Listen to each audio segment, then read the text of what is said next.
Baik, Assalamualaikum warahmatullahi wabarakatuh. Sebelumnya, perkenalkan nama saya Mutia Safira Ramadhani. Jadi di sini saya akan mempresentasikan hasil tugas yang telah saya buat, yaitu mengidentifikasikan variabel confounding pada artikel berjudul Pair and Polyfluoroalkyl Substance and Incident Metabolic Syndrome in Midlife Women dari studi Swan. Nah, artikel ini mengkaji apakah paparan senyawa PFAS dalam darah berhubungan dengan risiko terjadinya sindrom metabolik pada wanita parubaya. Oke, sebelumnya ada dua hal yang harus kita ketahui. Yang pertama itu adalah PFAS atau Per and Polyfluoroalkyl Substance.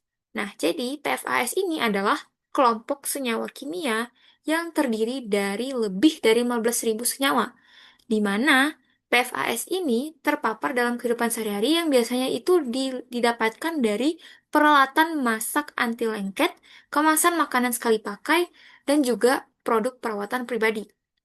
Nah, senyawa ini sangat persisten atau bisa dibilang sulit terurai di lingkungan maupun di tubuh, itu karena sifat kimianya yang memang stabil.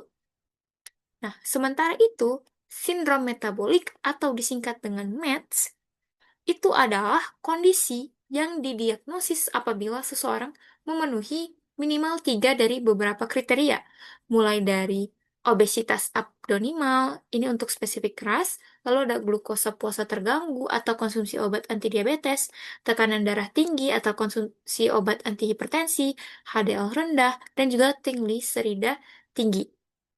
Nah, sekitar 42% orang dewasa parubaya di Amerika Serikat itu mengalami sindrom ini. Dan ini juga merupakan salah satu yang dapat menyebabkan penyakit jantung. FAS ini memang diduga mengganggu cara tubuh memproduksi dan juga merespon insulin.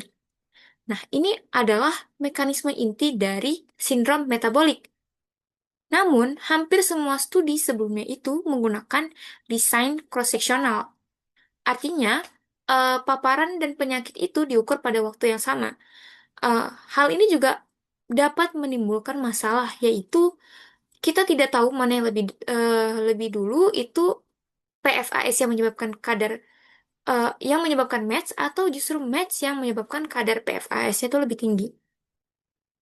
Nah, inilah disebut dengan kausalitas terbalik. Jadi, penelitian ini menggunakan desain yang berbeda, yaitu cohort prospektif untuk mengkaji kejadian baru atau insidensi match, bukan prevalensi. Jadi, hubungannya itu dapat dinilai dengan lebih valid. Selanjutnya, untuk tujuan penelitian ini ada dua. Yang pertama itu menilai hubungan antara masing-masing senyawa PFAS secara individu dengan waktu terjadinya match. Kedua, menilai efek PFAS sebagai satu kesatuan paparan.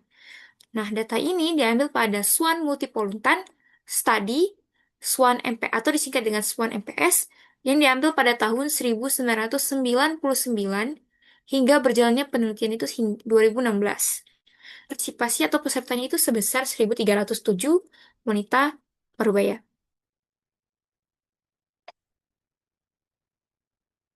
Nah, selanjutnya ada metodologi atau metode statistik. Jadi, metode utama yang digunakan ini adalah model Accelerated Failure Time atau disingkat dengan AFT menggunakan distribusi Weibull. Alasan menggunakan Weibull ini karena di antara distribusi lain yang sudah dicoba, itu distribusi Weibull lah yang memiliki nilai AIC yang paling kecil. Sehingga distribusi inilah yang paling sesuai dengan data. Nah, model AFT ini digunakan untuk melihat berapa tahun lebih cepat seseorang dengan kadar PFAS tinggi didiagnosis match dibanding mereka yang kadarnya rendah. Nah, untuk outputnya itu ada time ratio atau disingkat dengan TRS, lalu ada juga hazard ratio. Nah, ini adalah konversi dari time ratio. Nah, tantangannya adalah diagnosis match ini kita tidak tahu berapa tanggal pastinya, tapi hanya diketahui eh, kapan atau terjadinya itu di antara dua kunjungan.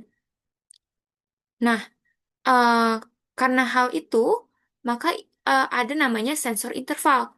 Jadi, model yang digunakan itu tidak hanya AFT biasa, tetapi dikombinasikan dengan sensor interval. Selain itu, ada 312 wanita yang sudah mengalami METS sejak awal penelitian.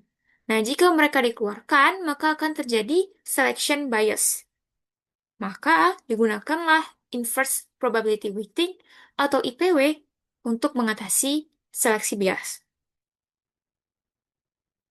Untuk analisis campuran PFAS itu menggunakan algoritma Cummins clustering yang mengelompokkan individu berdasarkan profil paparan keseluruhan mereka.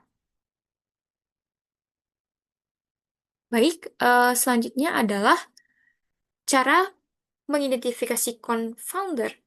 Itu pada penelitian itu peneliti telah melakukan literatur atau bacaan di mana sebenarnya variabelnya tidak hanya ini saja, tetapi ada beberapa variabel lain.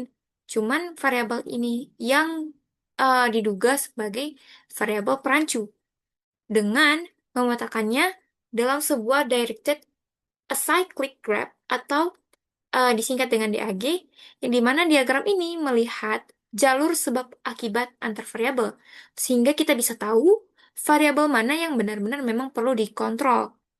Nah, variabel yang teridentifikasi itu ada sosiodemografis, perilaku, hormonal, dan juga diet. Nah, kalau yang sosiodemografis itu seperti ras atau etnis, lalu ada juga tingkat pendidikan. Kalau perilaku itu seperti merokok, konsumsi alkohol, aktivitas fisik, paritas, sementara hormonal itu status menopause. Nah, diet ini eh, itu seperti frekuensi makanan kentang, pizza, eh, camilan asing, produk susu, yang dimana ini bukan confounder biasa, tapi merupakan proksi paparan PFAS melalui makanan, sesuatu yang memang tidak bisa diperhitungkan oleh studi-studi sebelumnya. Nah, semua variabel ini dimasukkan langsung ke dalam model AFT sebagai kovariat. Sementara untuk menangani bias akibat adanya kasus match di awal studi, maka digunakan metode inverse probability weighting. Lalu untuk hasilnya itu, dari 995 wanita yang bebas tim match di awal studi, itu 238 orang mengembangkan match selama masa tindak lanjut. Nah, dengan tingkat insidence 2 kasus per 100 wanita per tahun, untuk PFOA itu perbandingan tertinggi versus terendahnya itu menghasilkan HR atau hazard ratio itu sebesar 1,3. Yang berarti wanita dengan kadar PFOA tertinggi didiagnosis METS rata-rata 0,93 tahun atau sekitar 11 bulan lebih cepat dibanding mereka yang kadarnya paling rendah. Untuk PFOS, hasilnya juga serupa. HR-nya itu 1,23 dengan didiagnosis yang terjadi 0,83 tahun lebih cepat. Untuk analisis campuran, HR itu sebesar 1,1, menunjukkan bahwa kelompok dengan paparan PFAS gabungan yang tinggi memiliki risiko match 10% lebih tinggi dibanding kelompok paparan rendah. Nah, secara keseluruhan, temuan ini memang konsisten yang dibilang paparan PFAS itu baik secara individual maupun campuran itu berhubungan positif dengan kejadian sindrom metabolik.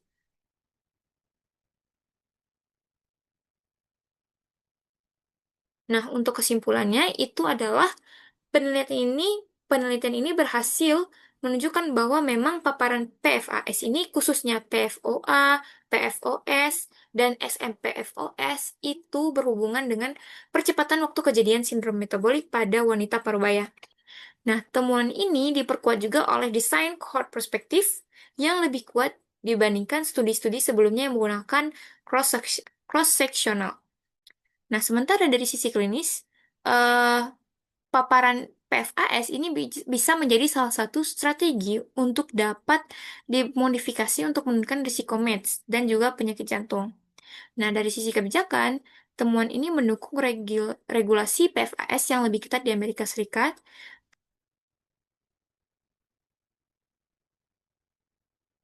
Baik, sekian dari saya akhiri.